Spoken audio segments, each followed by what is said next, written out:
السلام عليكم. الفيديو ده للشباب الثانويه العامه اللي الامتحانات بتاعتهم خلاص ناقص لها اسبوعين. هقول لكم على شويه نصايح تفرق معاكم قوي في التوقيت ده. اول حاجه عاوزك تخلي بالك منها هي ان طريقه المذاكره بتاعتك وطريقتك في التعامل مع الوقت المفروض بتختلف حسب الوضع. يعني في اول السنه انت لسه بتحاول تستكشف ايه المواد اللي انت بتتعامل معاها دي، ايه طريقه المذاكره اللي هتتبعها، ايه الطريقه اللي ممكن تخليك تخلص بسرعه، ايه اللي مش بتنجز معاك، مين المدرس اللي هتتابع معاه. الكلام ده في اول السنه وانت لسه معاك اريحيه. على شهر 2 3 لا، الوضع بيختلف. تشوف بقى عايز تراجع ازاي، عايز تشوف طريقه للمراجعه تلم الحاجات اللي واقعه منك. طبعا الكلام ده برضك مش هينفع دلوقتي، انت دلوقتي ناقص لك اسبوعين على الامتحانات خلاص. مش لسه هتفتح الماده بقى ونشوف هنروح مع مدرس جديد، او انا عايز اشوف حد هبتدي اراجع معاه، او تكتشف طريقه مذاكره جديده. انت دلوقتي لا، بتحاول تشوف الماده اللي كانت بتاخد معاك اسبوعين 3 في المراجعه، لا عايز تلمها في 3 4 ايام. ايه المهم فيها بالظبط، ايه اللي واقع منك، تلحق تبص عليه بسرعه بحيث تركنها وتشوف اللي وراه. اللي عايز اقوله لك، ما تتعاملش باريحيه قوي لان انت مش في اول السنه، وفي نفس الوقت ما تحسش ان انت مضغوط، يعني من غير ما تضغط على نفسك. ان في واحد دلوقتي في دماغه بيقول طب انا كنت مقصر كل الفتره اللي فاتت، هل في فرصه؟ في فرصه، طول ما في وقت في فرصه، لسه ممكن في حاجات ممكن تتعمل. الوقت ده عايز حد ذكي عارف ايه المهم بالظبط اللي ما ينفعش يقع منك، هو ده اللي تبتدي تركز عليه. الوقت ده غلط جدا ان انت تحاول تدور على مدرس جديد تبتدي بقى تشوف هتنزل معاه تراجع او كده، انت هتضيع وقت ولسه هتحاول تتاقلم مع الطريقه بتاعته. برضك ما تحاولش تغير اسلوب المذاكره بتاعك اللي ماشي بيه طول السنه، ما تحاولش تغيره دلوقتي.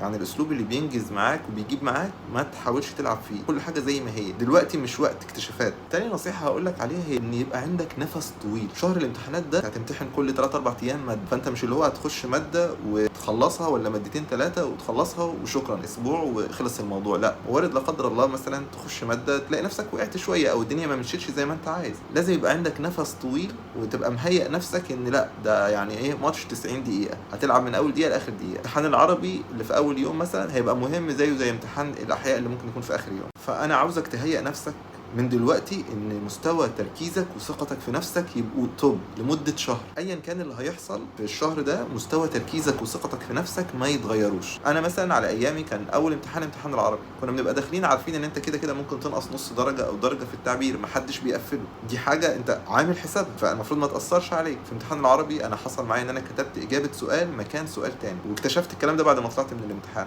طبعا ضيع مني درجه زياده، بدل ما كنت مثلا هنقص نص درجه في التعبير مثلا بيتنقص كده درجه ونص. اتضايقت طبعا، بس الموضوع ما اثرش عليا، خلاص ستوب. يعني امتحان العربي عدى وخلص، دخلت في الامتحان اللي بعديه ولا كأن في حاجه، وقفلت كل المواد اللي بعد كده. ده وارد يحصل معاك. دخلت مثلا عكيت في امتحان العربي ما مشيش زي ما انت عايز، او امتحان الفيزياء ما مشيش زي ما انت عايز، خلاص هتخش تعك في اللي بعده. لا، ده امتحانات لمده شهر، لازم تبقى ادائك في اول امتحان زي ادائك في اخر الامتحان عشان نتيجتك في الاخر تبقى كويسه، وحاجه بتعوض حاجه. ملخص الكلام ده ان انا عاوز نفسك يبقى طويل، لان مده الامتحانات دي مش قصيره، وارد يحصل فيها دروبات، وارد يحصل مشاكل اثناء فتره الامتحانات، فانت المفروض تبقى جاهز ان انت تتعامل مع حاجه زي كده. ثالث حاجه عايزك تخلي بالك منها، يعني احذر منها، هي المغريات. شهر الامتحانات ده انت تتفاجئ بحاجات عجيبه بتحصل. ايامي كان شهر الامتحانات في رمضان، فكان في ناس بقى اللي نازل يتسحر، اللي نازل يتفسح، اللي بيتفرج على المسلسلات، ماتشات الكوره. انت برضو شهر الامتحانات هتلاقي نفسك انت الوحيد اللي بتمتحن، بتوع الجامعه اللي فوقك خلصوا، بتوع تانية ثانوي واولى ثانوي برضك مخلصين، وانت لوحدك اللي قاعد بتمتحن. فهتلاقي ايه، مشتتات ومغريات كتير خالص. كاس العالم للانديه مش عارف هيشتغل في نص 6، وهتلاقي الكلام ده كتر خالص في الفتره اللي انت بتمتحن فيها. حاول تربط دماغك، تركز في اللي انت بتعمله. شهر الامتحانات ده هيعدي بس مش هيتكرر تاني، فرصه جايه لك ان انت تجيب درجه كويسه وتروح مكان كويس، حاول تستغلها. اي حاجه تاني هتتكرر وهتتعاد وهتزهق منها. رابع نصيحه دي مهمه خالص، الشهر ونص بتوع الامتحانات دول عشان تعدي منهم وتوصل اللي انت عايزه، لازم يبقى في دماغك تارجت معين، انت عارف نفسك تكون عاوز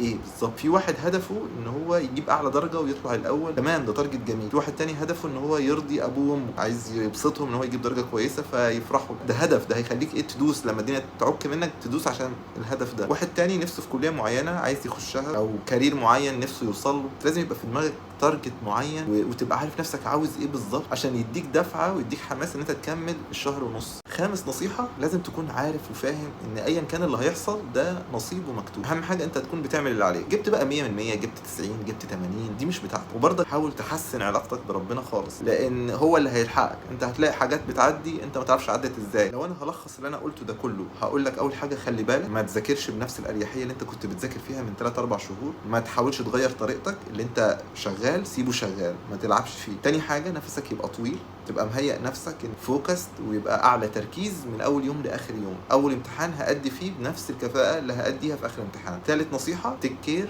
من المغريات هتلاقيها كتير خالص وحاجات غريبه هتظهر في الشهر ده، خلي بالك ما تقعش فيها. رابع حاجه، خلي في دماغك هدف معين، تارجت معين، خش بيه واطلع بيه من الامتحانات. خامس حاجه، خلي علاقتك بربنا قريبه خالص، وخليك مدرك من جواك ان ايا كان النتيجه فدي نصيب، وايا كان الكليه اللي انت هتخشها انت هتأدي فيها والدنيا هتمشي، بس بشرط ان انت الفتره دي تعمل اللي عليك.